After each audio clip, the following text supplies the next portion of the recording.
Hey guys, today I'm going to be doing a book review on The Red Scrolls of Magic and Ghost of the Shadow Market by Cassandra Clare.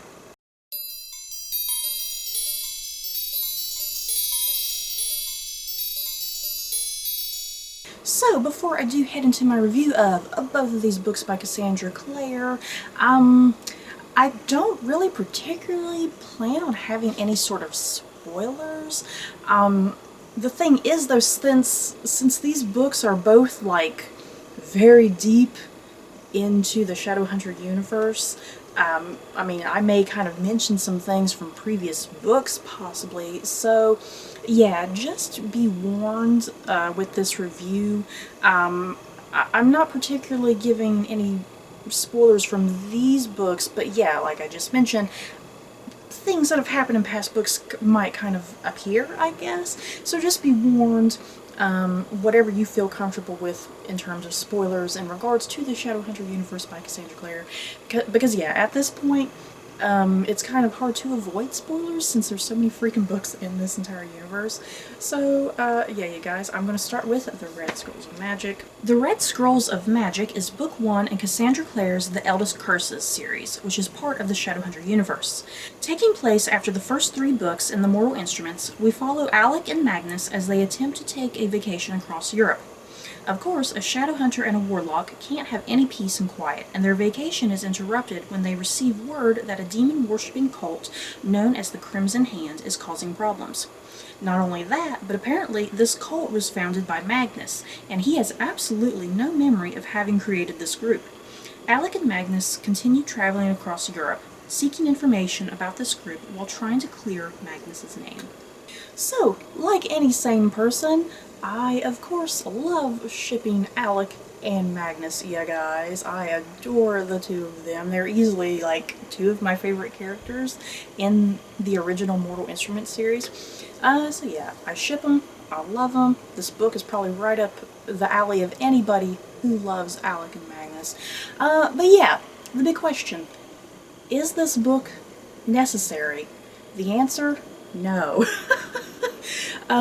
You don't really need this book. If you're reading all of the Shadowhunter books, you obviously need to read something like, you know, the Mortal Instruments, and the Infernal Devices, and the Dark Artifices, you know. Obviously you need to read all those books because they do all tie in together.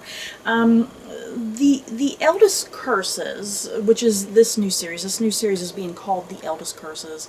I foresee it being a series that you ultimately don't really need. I think it can definitely be supplementary material, you know, but I don't think you're really learning anything new, you know what I mean?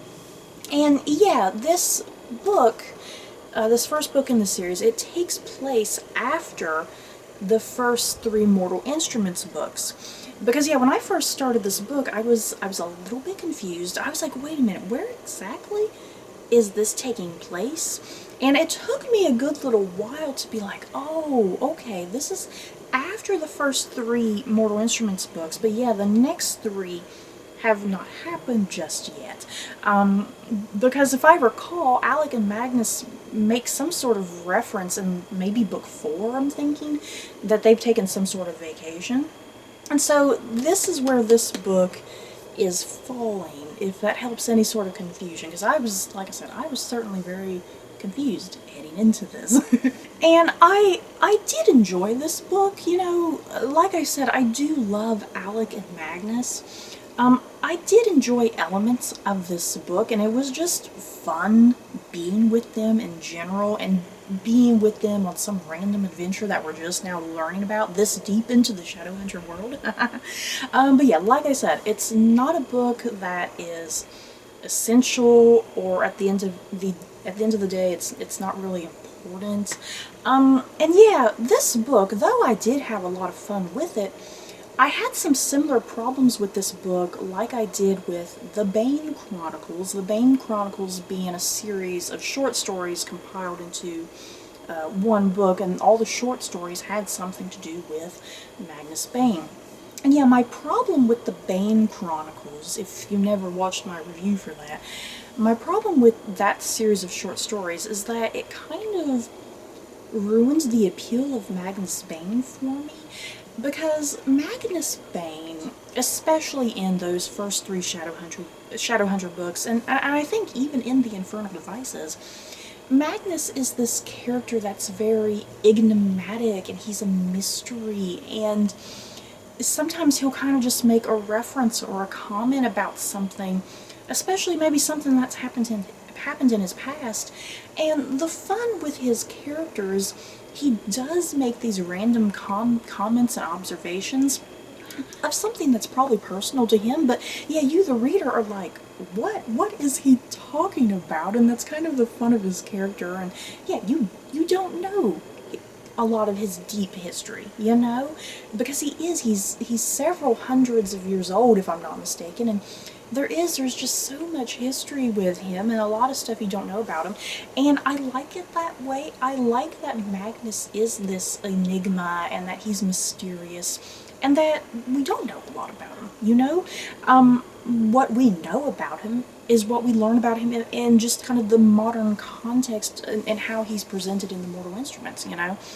And I guess what I'm saying too is, you know, Magnus Bane, though I love his character, it's like at times there's too much Magnus. You know what I'm saying? Sometimes there can be too much Magnus, sometimes it's overwhelming, and it's like, I feel like sometimes Cassandra Clare is ruining a good thing with his character, you know, by just overusing him to some extent.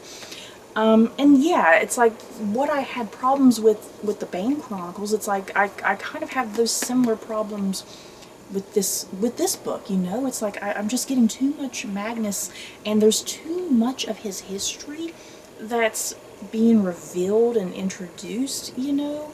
Like I said, I like him as an enigma and mysterious, you know? The more and more we learn about him, the less and less his character is kind of becoming appealing to me. I don't know if that makes sense or if it's just a problem with me. I don't know. But all of that being said, I definitely still loved this book in its own way, you know. It's hard to not love Alec and Magnus. It's hard not to love their relationship. It was still very amusing and fun to see their relationship grow, because like I said, this does take place after the first three Mortal Instruments books, and yeah, if you've read those first three books, you know where their relationship kind of is at that point, and it's still very tense right there, and questionable, and you know, the two of them don't know, you know, how long-term this thing is. Is it long-term? Is it short-term? You know? And I think another big bonus with this book, if you've read all the other books in the series, not only is Alec and Magnus's relationship explored further in this book, but also Aline and Helen. Yeah, guys. Aline and Helen, is it Aline or Eileen? Because I kind of pronounce it Aline. Aline and Helen, their relationship is kind of in the background of a lot of the books as well. And that's kind of a big bonus, is seeing the kind of the origin story of how their relationship forms, because the two of them initially just hate each other, they don't get along, and you kind of see it kind of grow over the course of this novel. So yeah, this book is kind of serving a couple different purposes in its own way, you know, going on with Alec and Magnus some more, but yeah, also that origin for Aline and Helen, which was quite nice. And yeah, I know there's a lot of people, especially in the young adult audience, you know, they're always looking for more like LGBT, all that stuff, you know, they're looking for more characters in that community, and yeah, if you're a part of that community, or you're looking for characters in that community in general, yeah, this book is full of it. The primary relationships in this, you have a gay couple and a lesbian couple. There's pretty much no straight characters in this book. So yeah, if you like that sort of thing, this is definitely going to be for you. And yeah, as far as the writing is concerned with this book, yeah, nothing overly impressive. It's pretty standard. The book is not only by Cassandra Clare, but by Wesley Chu, and I feel like Wesley Chu is probably writing the good majority of this book, I'm assuming. And the thing is, the good thing is I never noticed a difference. You know, I could never like tell, okay, Cassandra Clare is obviously writing this, Wesley Chu is obviously writing that. I think the writing flowed very, very smoothly. I never noticed a difference. I never noticed, oh, this sounds like it's being wrote by two different authors, you know. So that's good, because that means that Wesley Chu, he's definitely read all the other books, and he has a very good grasp of how the characters behave and talk and whatnot, you know, to mimic Cassandra Clare's writing. But yeah, the writing overall, like I said, not overly impressive, just kind of standard. I do think, you know, Cassandra Clare's work is much better, you know, as the books progress, obviously, because yeah, I love the Infernal Devices, and the Dark Artifices is like easily one of her more mature series. But yeah, this book is easily just supplement material to the Shadowhunter universe. You don't have to read it, but if you love these two characters, this is probably definitely a must for you. I don't think you're going to be missing out on anything. You know, if you do not read this book, I don't think you're going to be missing out on anything. And I am definitely curious, since this is a trilogy, are the next two books, are they going to take place in different times? You know, because like this one takes place after the first three Mortal Instruments books. Is the next book maybe going to take place after all six of the Mortal Instruments, you know? And then is book 3 possibly going to take place sometime maybe before or after Dark Artifices, you know? I'm very curious, because it sounds like each book is going to kind of be standalone in its own way, just part of this series, you know, all focused on Alec and Magnus, I'm assuming. So yeah, I think I've rambled enough about this book. You're either going to love it or hate it, want to read it or not read it. It's kind of up to you. For me personally, I'm this deep into the world, it's definitely a book I had to read. But yeah, enough of me rambling. Let's move on to Ghosts of the Shadow Market. So, Ghosts of the Shadow Market, this is a short story collection by various different authors. All of these short stories obviously taking place in the world of Cassandra Clare's Shadowhunter universe. And yeah, this anthology, I'll call it, it consists of 10 different short stories. And what was really fun and enjoyable about this short story collection is that all of the stories, they take place at all sorts of different time periods. And it goes in chronological order too. The time periods aren't like scattered all over the place. It does start off in chronological order. And what's really great, and something I wasn't particularly expecting, yeah, practically every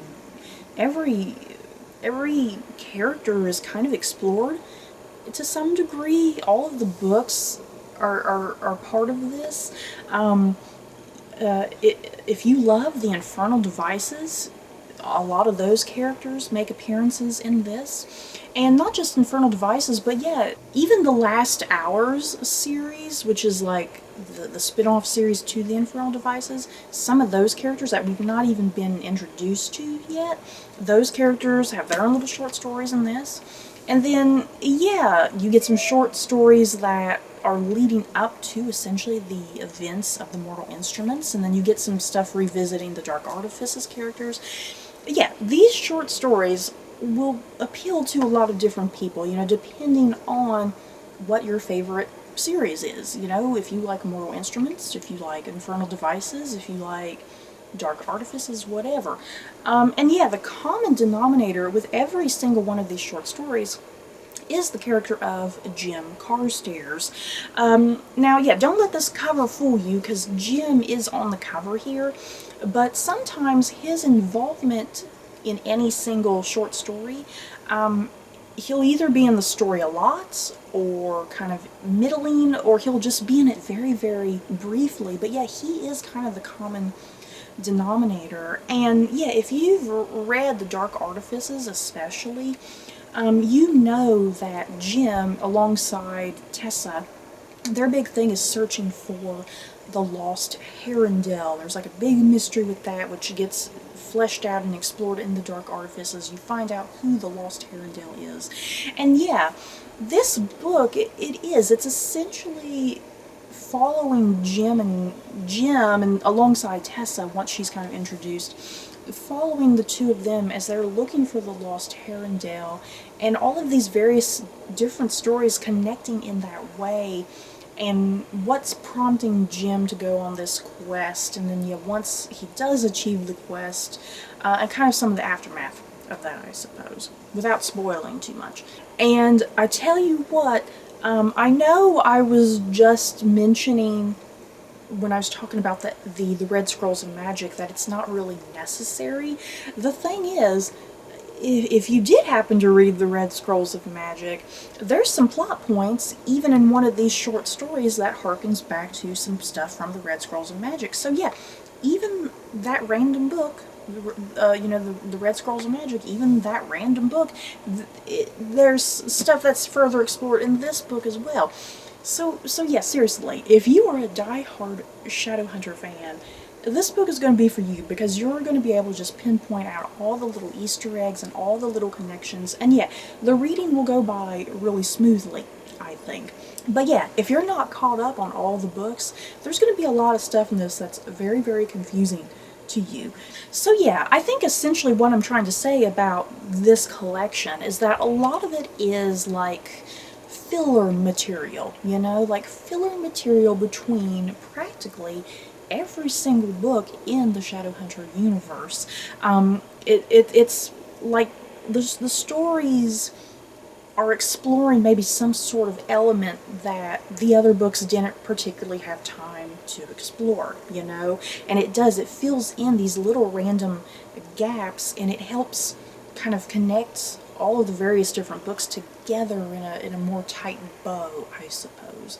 And I think for the most part, I loved all of these short stories, you guys. Some of them were more entertaining than others, because there were a couple that I was a little bored with. But for the most part, I loved all of these stories. And yeah, I can't say the same for the other short story anthologies, because what are the other ones? There's the Bane Chronicles, obviously. The Bane Chronicles, there was definitely, it was very hit or miss, you know. Some of the stories I liked, some of them I didn't. And then, yeah, the Tales from the Shadowhunter Academy, I did prefer that one a lot more than the Bane Chronicles. But I think Ghosts of the Shadow Market, I, for the most part, loved all the stories and just the variety of characters and locations and time eras and whatnot. And I tell you what, guys, probably my absolute favorite short story in this is the one called A Deeper Love.